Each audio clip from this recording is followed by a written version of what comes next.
नमस्कार, India news Uttar Pradesh Uttarakhand पर आप देख रहे हैं 22 का अग्निपथ और मैं हूं आपके साथ आयुष चित्रांश। प्रयागराज में मातृशक्ति महाकुंभ पीएम मोदी ने 202 टेक होम प्लांट का शिलान्यास किया है, जिसमें महिला स्वयं सहायता समूह के लाभार्थियों को 1000 करोड़ की राशि दी गई है। मातृशक्ति महाकुंभ में सीएम योगी ने संबोधित किया है और कहा कि देश की आधी आबादी के विकास का सपना पूरा हुआ है। बेटी बचाओ बेटी पढ़ाओ का असर दिखा है। यूपी में अगले साल होने वाले असेंबली चुनाव से पहले पीएम मोदी लगातार उत्तर प्रदेश में दौरे कर रहे हैं।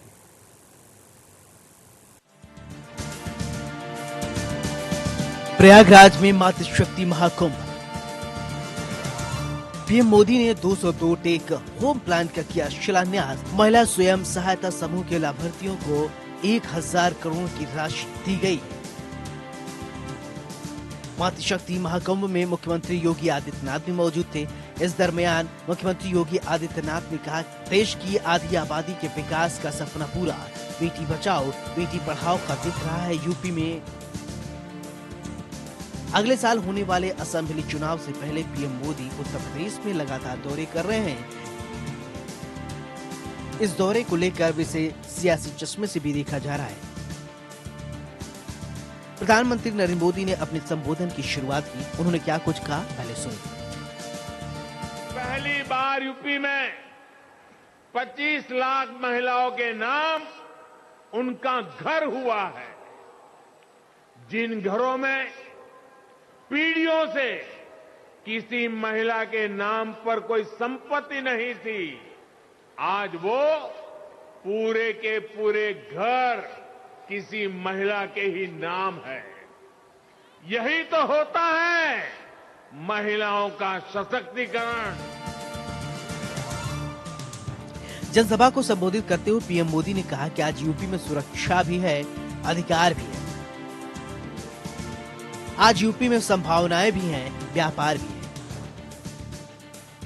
मुझे विश्वास है कि जब हमारी माताओं बहनों का आशीर्वाद है, इस नई यूपी को कोई वापस अंधेरे में नहीं ढकेल सकता।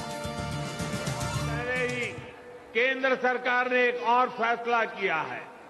पहले बेटों के लिए शादी की उम्र कानूनन 21 साल थी, लेकिन बेटियों के लिए ये उम्र 18 साल की ही थी। बेटियों भी चाहती थी कि उन्हें उनकी पढ़ाई लिखाई के लिए, आगे पढ़ने के लिए समय मिले, बराबर अवसर मिले। इसलिए बेटियों के लिए शादी की उम्र को 21 साल करने का प्रयास किया जा रहा है। प्रधानमंत्री नरेंद्र मोदी ने योगी सरकार की तारीफ करते हुए कहा कि यूपी की सड़कों पर माफिया राज था। यूपी की सत्ता में गुंडों की हनक हुआ करती थी। इसका सबसे बड़ा भुक्तभोगी कौन था? मेरे यूपी की बहन बेटियां थी। उन्हें सड़क पर निकलना मुश्किल हो गया था। स्कूल कॉलेज जाना मुश्किल हो गया था, लेकिन योगी सरकार ने गुंडा माफियाओं का खात्मा किया। गुंडा माफियाओं पर बुलडोजर चलाया। साल पहले यूपी की सड़कों पर माफिया राज था। यूपी की सत्ता में गुंडों की हनक हुआ करती थी। इसका सबसे बड़ा भुक्तभोगी कौन था? मेरी यूपी की बहन बेटियां थी। उन्हें सड़क पर निकलना मुश्किल हुआ करता था। स्कूल कॉलेज जाना मुश्किल होता था। आप कुछ कह नहीं सकती थी, बोल नहीं सकती थी। योगी जी ने इन गुंडों को उनकी सही जगह पहुंचाया है। इस दरमियान मुख्यमंत्री योगी आदित्यनाथ ने बताया कि प्रदेश में आधी आबादी के लिए बहुत से काम हुए हैं। मुख्यमंत्री योगी आदित्यनाथ ने कहा कि सुरक्षा को लेकर आत्मनिर्भर बनाने के लिए यूपी में कार्य हुए हैं। आज मैं कह सकता हूं कि आधी आबादी इस हक का सम्मान पाने के लिए 2014 के बाद वो देखने को मिला है। प्रधानमंत्री स्वामित्व योजना के माध्यम से हर गांव में, जिस गांव में जमीन पर अगर किसी गरीब का मकान टूट जाता था और दूसरी बार उसे मकान बनाने के लिए कार्रवाई करनी होती थी तो दबंगों के द्वारा मकान नहीं बनाने दिया जाता था। आज प्रधानमंत्री स्वामित्व योजना के माध्यम से हर गरीब को उसका अधिकार तो दिया ही जा रहा है, लेकिन उनमें से अधिकांश मकानों के कब्जे, जमीन के कब्जे भी महिलाओं के नाम पर या संयुक्त खातेदार के नाम पर प्रदान किए जा रहे हैं। अब पोषाहार मिलने से भी दिक्कत नहीं होती है। मुख्यमंत्री योगी आदित्यनाथ ने महिलाओं के लिए चलाई गई सभी योजनाओं का जिक्र करते हुए प्रधानमंत्री नरेंद्र मोदी का धन्यवाद किया और महिलाओं को भरोसा दिलाया कि उनकी सरकार आधी आबादी के लिए हर संभव कार्य कर रही है। पीएम मोदी के दौरे से एक बात साफ है, बीजेपी अब पूरी तरीके से चुनावी मोड में आ गई है। अब प्रदेश को लगातार सौगात का सौगात भी मिल रहे हैं। Bureau report, India news, Uttar Pradesh, Uttarakhand. वहीं प्रयागराज में महिलाओं ने पीएम मोदी के संबोधन को सराहा। इसके साथ ही कहा कि महिला 2017 से पहले यूपी में सुरक्षित नहीं थी। कार्यक्रम खत्म होने के बाद हमारे संवाददाता ने महिलाओं के साथ खास बातचीत की है, सुनिए। तरह उनका भाषण जो है यशस्वी रहा, सम्मानजनक रहा महिलाओं के लिए, और महिलाओं के सशक्तिकरण के लिए जो मोदी जी और योगी जी कर रहे हैं वो अभी तक किसी ने नहीं किया। और मोदी जी से हम शिक्षक भाई बहनों की तरफ से एक संदेश है कि पुरानी पेंशन हम लोगों की जरूर दे। अच्छा, उनका एक कहना था कि यूपी में जो पहले था या 2017 से पहले की सरकार थी, काफी माफिया राज था, गुंडा राज था, उसको किस नजर से देखती हैं आप? अब चूंकि मैं कर्मचारी हूँ तो मैं ऐसा कुछ नहीं बोलूंगी, लेकिन जो भी इनका कार्यकाल रहा है बहुत अच्छा रहा है।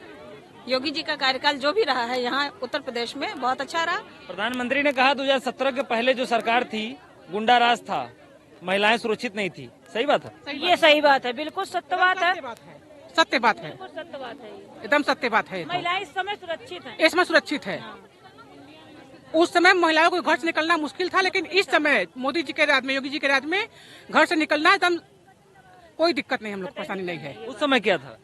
उस समय रास्ते चलत कहीं दुपट्टा खींचे जा रहे थे, कहीं कुछ टूमे कर रहा है, कोई लड़के या लड़कियों को टूमे कर रहे हैं, छेड़खानी कर रहे थे। अब इस समय सुरक्षित हैं। क्या कर रहे थे? सड़कों पे घूम रहे, शराब पिए, दारू पिए और गाली देते, लड़कियों को देख लेते, कमेंट करने लगते हैं, कुछ ऐसा बकने लगते हैं तो लड़कियां मुश्किल पड़ता है निकलना। आज जब चुनावी दौर है तब आज वो नजर आ रही हैं। जब कोरोना काल में हमारी बहनें जिस तरीके से पीड़ित हो रही थी उस समय वो सड़कों पे क्यों नहीं नजर आ रही थी? तब तो भारतीय जनता पार्टी की बहनें और भाजपा महिला मोर्चा की आज जो बहनें आई हैं वो सड़कों पे होती थी। आज लड़की हूँ, लड़ सकती हूँ। आप तो पहली बात लड़की है ही नहीं है। पहले तो मैं कुमारी मोनी पांडे हूँ, मैं अपने आप को मानती हूँ कि मैं अगर इस पार्टी में या इस पार्टी की कार्यकर्ता या इस पार्टी से लगाव रखती हूँ तो मैं लड़की हूँ। आप किस एंगल से लड़की हैं बताइए जरा? दो बच्चों की अम्मा और अपने आप को लड़की बताती हैं। भारतीय जनता पार्टी ऐसी पार्टी है जहां लड़कियों को सम्मान मिलता है और लड़कियां ज्यादा से ज्यादा संख्या में अगर आने के लिए तैयार होंगी तो यह भारतीय जनता पार्टी ही ऐसी पार्टी है जहां आज महिलाओं को सम्मान, सुरक्षा, हर तरीके से, हर दृष्टि से आत्मनिर्भर बनाने का काम अगर देखा जाए तो भारतीय जनता पार्टी में ही हो रहा है। प्रियंका गांधी वाड्रा पे भी लोग तंज कस रहे हैं कि वो 2 बच्चे की माँ है, वो लड़की नहीं महिला है। आकाश यादव, इंडिया न्यूज, प्रयागराज। तो वैसे तो अखिलेश और शिवपाल सभी मनमुटावों को दूर करते हुए विधानसभा चुनाव से पहले साथ हो गए हैं। साथ कुछ तस्वीरें भी जारी हो गई हैं। तस्वीर जारी होने के बाद शिवपाल समाजवादी पार्टी के पोस्टर पर भी नजर आने लगे थे, लेकिन शिवपाल अब तक उस पोस्टर से निकलकर मंच तक नहीं पहुंचे हैं। अखिलेश मैनपुरी और एटा पहुंचे। समाजवादियों का यह गढ़ माना जाता है, लेकिन शिवपाल वहां भी उनके साथ नहीं थे। आखिर शिवपाल ने समाजवादी पार्टी के मंच से दूरी क्यों बना करके रखी है, इस रिपोर्ट में देखिए।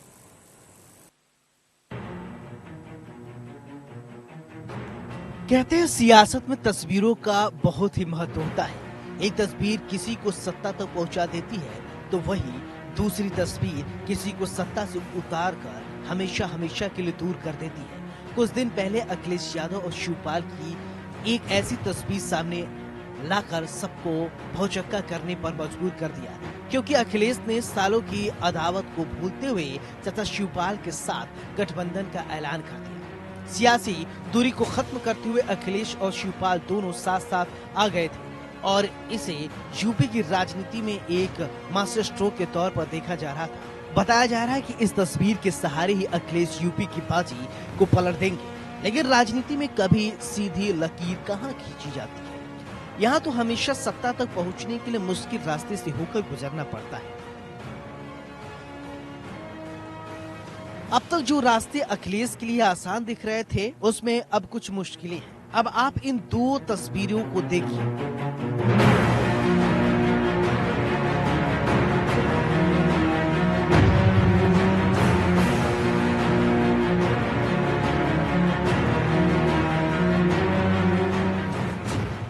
इनमें एक तरफ तो पोस्टर जिसको अगर कोई समाजवादी देखे तो खुशी से झूम उठे, क्योंकि इसमें चाचा शिवपाल और भतीजा अखिलेश दोनों साथ साथ दिख रहे हैं। लेकिन दूसरी तस्वीर में अखिलेश तो हैं, लेकिन शिवपाल का कोई अता पता नहीं है।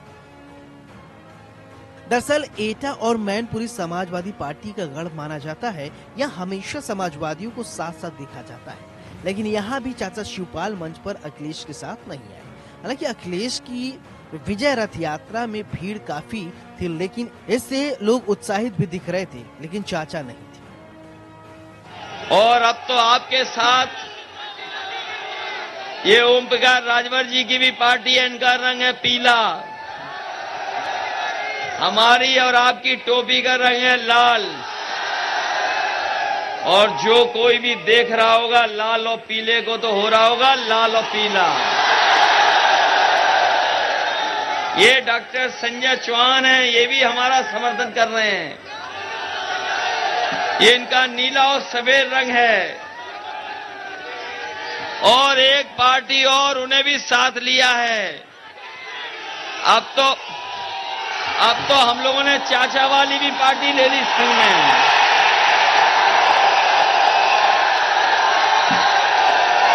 उन्हें भी साथ ले लिया।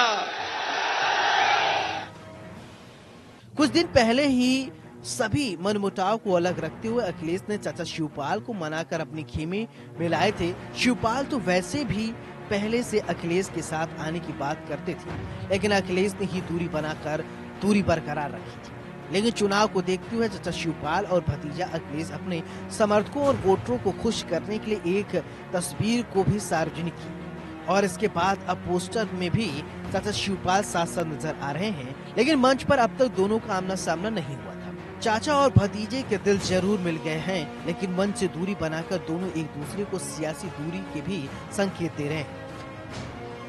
समाजवादी पार्टी के राष्ट्रीय अध्यक्ष अखिलेश यादव और प्रगतिशील समाजवादी पार्टी के राष्ट्रीय अध्यक्ष शिवपाल सिंह यादव 2022 के चुनाव को लेकर एक साथ हुए हैं। आज मैनपुरी से एटा तक के प्रोग्रामों में जहां पोस्टर तो ये दिखाई पड़ रहे हैं कि जिसमें समाजवादी पार्टी के राष्ट्रीय अध्यक्ष अखिलेश के साथ साथ प्रगतिशील के समाजवादी राष्ट्रीय अध्यक्ष शिवपाल यादव पोस्टरों में दिखाई पड़ रहे हैं, लेकिन मंचों पर नहीं दिख रहे हैं।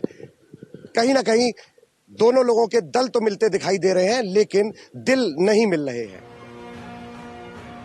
अब इस सियासी दूरी को लेकर कई सवाल उठ रहे हैं। क्या चाचा और भतीजे साथ आकर भी साथ नहीं आ पा रहे हैं? आखिर वो कौन सी मजबूरी है जिसको चाहकर भी दोनों दूर नहीं कर पा रहे हैं? आखिर गठबंधन के ऐलान के बाद भी चाचा और भतीजे दोनों एक मंच पर क्यों नहीं आ रहे हैं? ये सिर्फ सियासी दूरी है या फिर कारण कुछ और ही है? ये कुछ ऐसे सवाल हैं जो जनता के मन में भी हैं और समाजवादियों के भी मन में है। Bureau report, India news, Uttar Pradesh.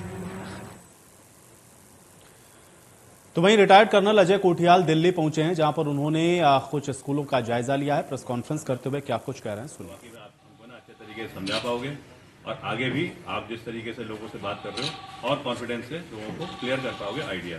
उस मकसद से आज सुबह हम आए थे। पहले हम एक यहाँ पे स्कूल देखने गए। उस स्कूल में शॉर्ट में अगर मैं बोलूं तो खाली पढ़ाई जो होता है कोई कैरेक्टर बिल्डिंग का काम नहीं करता है।